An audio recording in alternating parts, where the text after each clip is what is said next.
Hi friends, నా బిడ్డ ఎవరు అని విజయమ్మ అంతలా అడుగుతున్నారు. అంటే విజయమ్మకు నా బిడ్డ ఎవరు అని తెలిస్తే ఏదో ప్రమాదం జరిగేలా ఉంది అని నాకు అనిపిస్తూ ఉంది. నా బిడ్డకి ఏ ప్రమాదం జరగకూడదు అంటే నేను ఇక్కడ ఉండకూడదు. నేను వెళ్ళి చంటిని కలవాలి.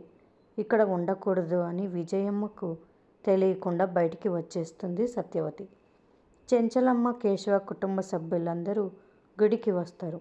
చంటి, సింధూర కూడా వస్తారు. కేశవ దేవునికి దండం పెట్టుకుంటూ, నా కన్నబిడ్డ ఆచూకీ తెలిసేలా చేసి నా భార్యకి ఆనందాన్ని కలిగేలా చెయ్యి స్వామి అని వేడుకుంటాడు. చెంచలమ్మ, తన బిడ్డని కలుపుతున్నావా శివయ్య అంటాడు స్వామీజీ. అందరూ బంతి భోజనం చేస్తూ ఉంటారు. చెంచలమ్మ అందరికీ భోజనం వడ్డిస్తూ ఉంటుంది. సింధూర చంటిని పిలుచుకొని వచ్చి బంతిలో కూర్చుంటుంది. చెంచలమ్మ చంటి, సింధూర వైపు చూస్తూ ఉంటుంది కోపంగా. సత్యవతి వస్తూ ఉంటుంది చంటిని వెతుక్కుంటూ. చెంచలమ్మ ఫ్యామిలీ చంటిని అవమానపరచడం చూసిన సత్యవతి చెంచలమ్మ, కేశవకి చంటి మీ బిడ్డే అని చెప్తుంది సత్యవతి. మరిన్ని అప్డేట్స్ కోసం ప్లీజ్ సబ్స్క్రైబ్ చేయండి. Thanks for watching.